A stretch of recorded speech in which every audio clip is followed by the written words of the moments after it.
Aminata Traore was just like any other bright 14-year-old girl.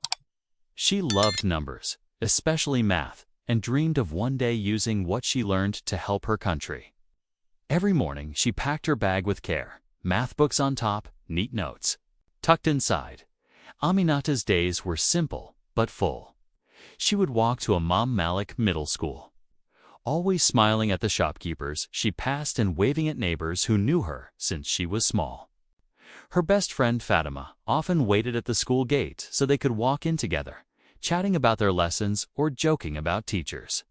What made Aminata special wasn't just how smart she was, but how kind and hopeful she stayed in a world that could sometimes be hard.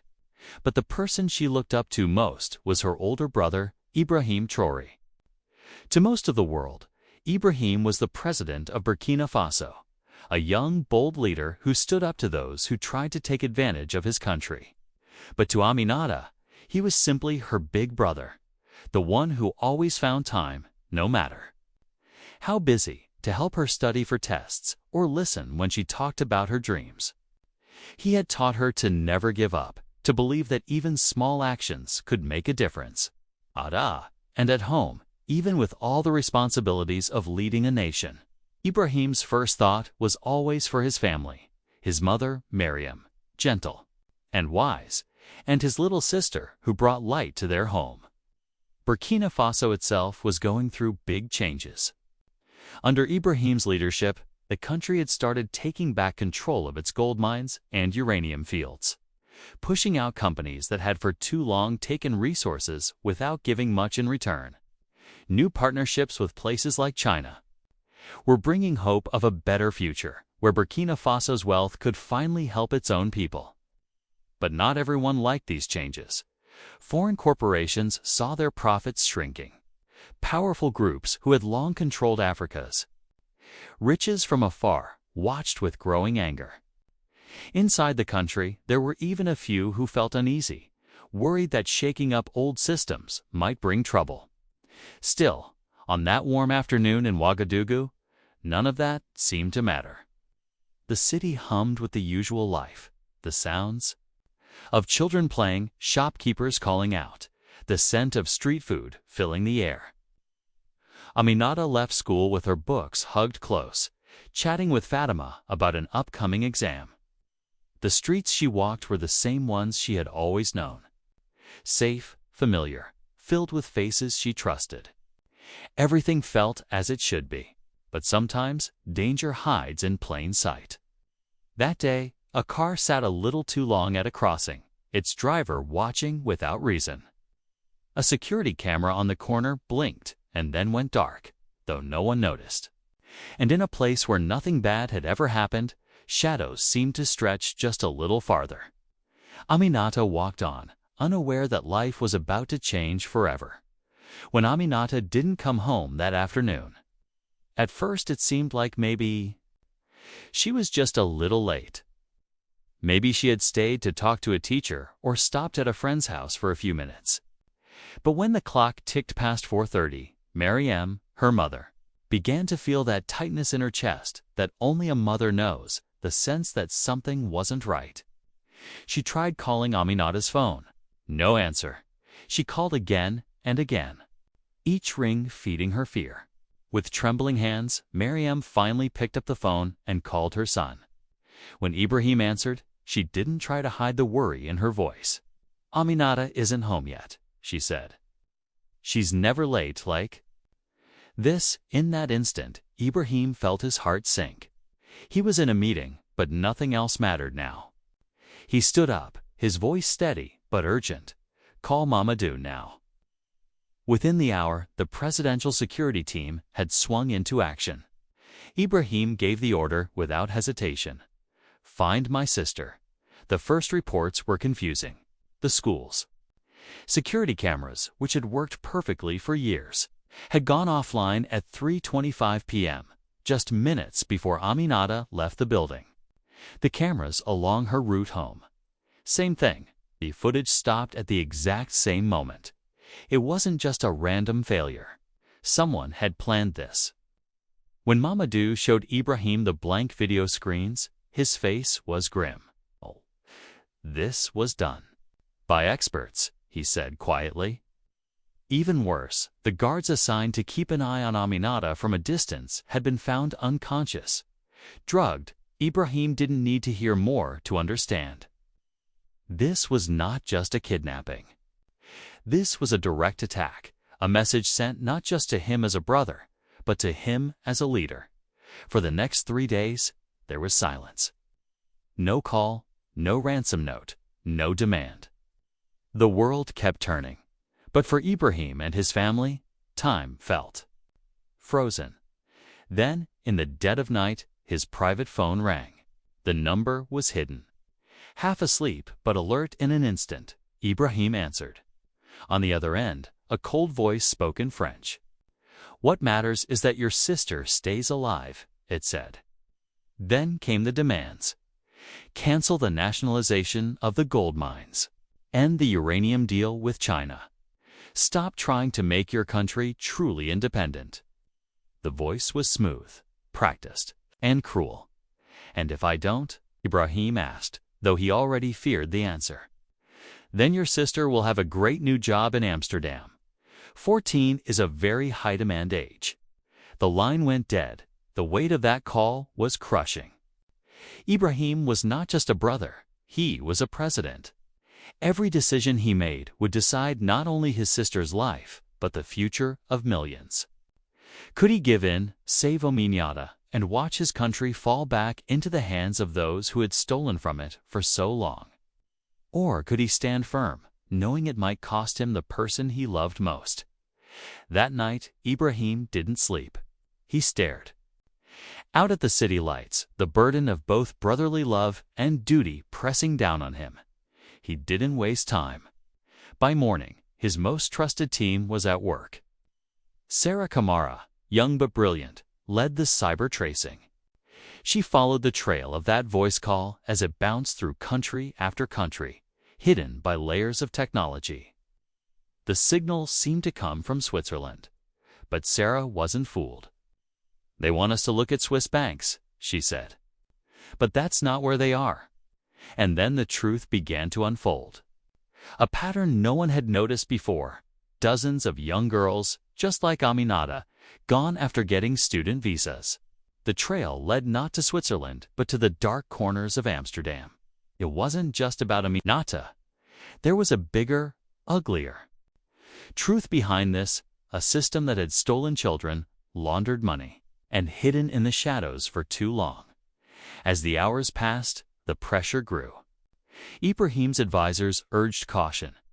"Let the diplomats handle this," some said. "Talk quietly. Don't risk war." But inside, Ibrahim battled himself. The brother in him burned with anger, ready to do whatever it took. The president in him weighed every step carefully, knowing that a wrong move could bring disaster, not just for his family, but for his people. He knew that behind these kidnappers were powerful forces, foreign companies, shadowy banks, criminals protected by wealth and connections. And around him, the world was strangely quiet. No offers of help from Europe, no loud voices of support from the usual allies. But Ibrahim did not stand alone. Quiet messages of solidarity came from African leaders Ghana, Mali, Senegal. They understood. This was no longer about one family. This was Africa's fight too. The conflict grew larger than Ibrahim could have imagined. What started as a search for a missing girl had become a battle for the soul of his nation, and, perhaps, his continent. And he knew, deep down, that there would be no easy path forward. Every choice would carry risk. Every step would test his heart, his courage, and his faith in the people standing with him. But one thing was clear. He could not and would not give up. Not on Aminata. Not on his country. Not on the future they all deserved. When Ibrahim Traoré stepped in front of the cameras, his heart was pounding, but his voice was clear. The world had waited for him to act, to see if he would bend under pressure. If he would give in to the cruel demands of those who had taken his sister. But instead of staying silent, Instead of striking in the shadows, he chose a different path. Looking straight into the lens, he spoke to his people and to the world. My sister Aminata has been missing for 5 days.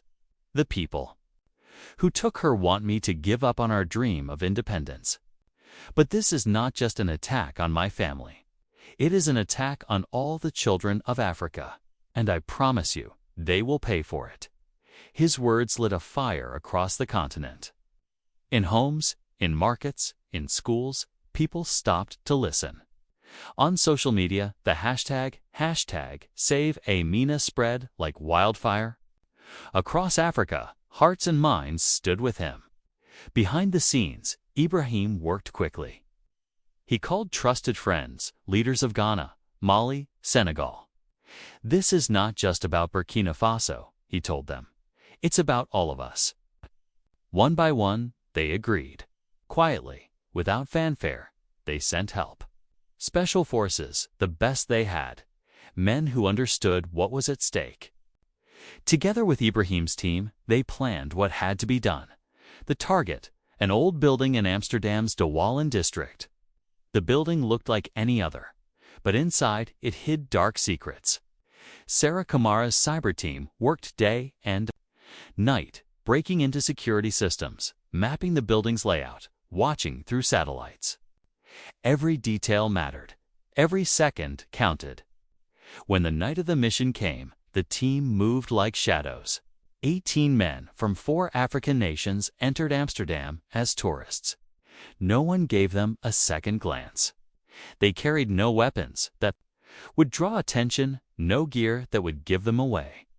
But their minds were sharp, their purpose clear. Sarah's team had already cut the building's alarms, shut down cameras, and jammed signals. From Ouagadougou, Ibrahim and Mariam listened, holding their breath as the team moved in. The building was dark, but inside it buzzed with danger.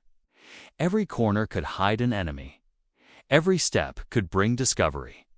The team split, Alpha to the rear, Bravo to the side, Charlie to the main floor.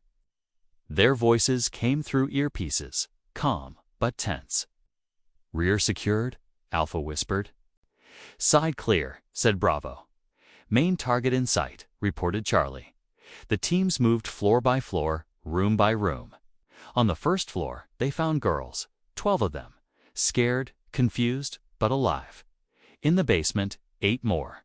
But no sign of Aminata yet. Back in Ouagadougou, Mariam squeezed Ibrahim's hand so tightly it hurt. Every pause, every crackle of the radio felt like a lifetime. Then, at last, Charlie's team spoke again.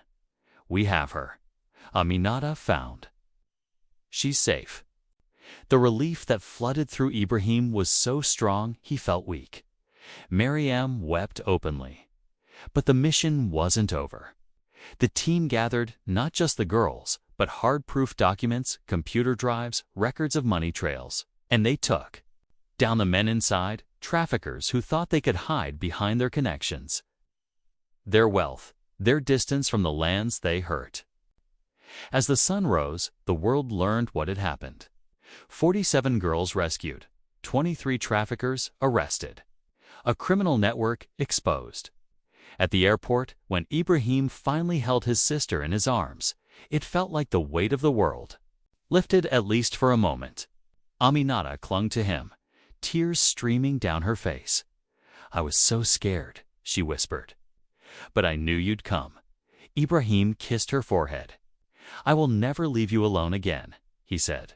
Cameras flashed, but in that moment, it was just a brother and his sister, together again. But Ibrahim didn't stop there. Holding Aminata's hand, he turned to the cameras and spoke not as a brother, but as a leader. "We did not just save my sister. We saved the daughters of 47 families. And we showed the world. If you touch Africa's children, you will be held accountable."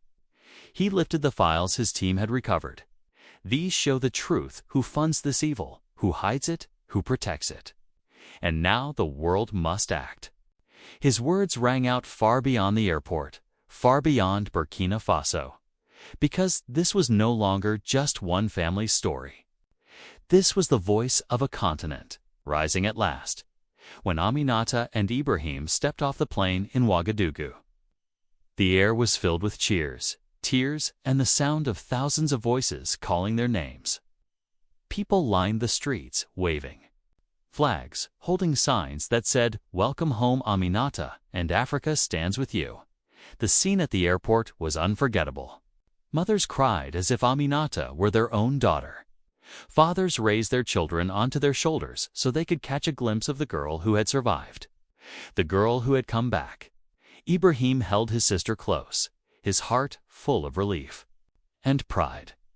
But he knew that this moment was bigger than just their family. The world was watching, and what had been hidden for so long was finally being brought into the light. In the days that followed, the evidence gathered during the mission shook powerful people to their core. News outlets across Europe ran story after story about the trafficking network that had operated in the shadows for years.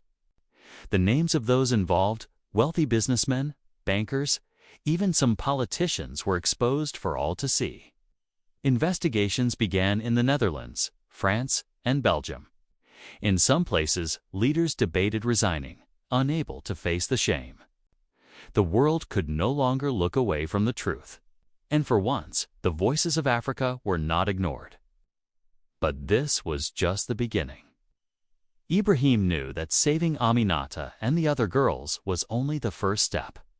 At a special gathering of the African Union, leaders from 32 nations came together and signed the African Child Protection Accord. This new agreement promised to strengthen laws, share information, and work side by side to stop child trafficking and exploitation wherever it tried to take root. Soon after, the Aminata Foundation was born. Its mission was simple but powerful: to find missing children, support survivors, and break the chains of trafficking across Africa. From the largest cities to the smallest villages, people came together. To support the foundation, governments gave their backing, parents gave their trust, and children across the continent felt safer, knowing that someone was fighting for them. Ibrahim's message did not stop at Africa's borders. When he spoke at the United Nations, his voice was strong, his message clear. He told the world that crimes against children could no longer be hidden behind money, power, or distance. He called for true global accountability so that no child, anywhere, would ever again be treated as something to be bought or sold. His words moved many. Slowly, change began. Banks that had once looked the other way came under closer watch. Big corporations that had profited quietly while others suffered now faced questions they could not avoid. The world's view of Africa started to shift. No longer just a place of struggle, it became a place of strength and courage. For Aminata, life would never be the same. She returned to school, but she wasn't just the quiet girl with a love for math anymore. She had faced the darkest of dangers and come out stronger. She studied harder than ever, still dreaming of one day attending MIT. But also speaking up for others, helping raise awareness about the risks children face. People called her the rescued girl, but Aminata would always correct them with a gentle smile. "I am safe," she would say, "because now all of Africa is my family." And that was the true ending of their story. Not just the rescue of one girl, but the rise of a continent that had found its voice. A promise that no child would ever again be left to fight alone. A promise that Africa's children would be protected, not only by laws, but by the united strength of nations that had learned the power of standing together.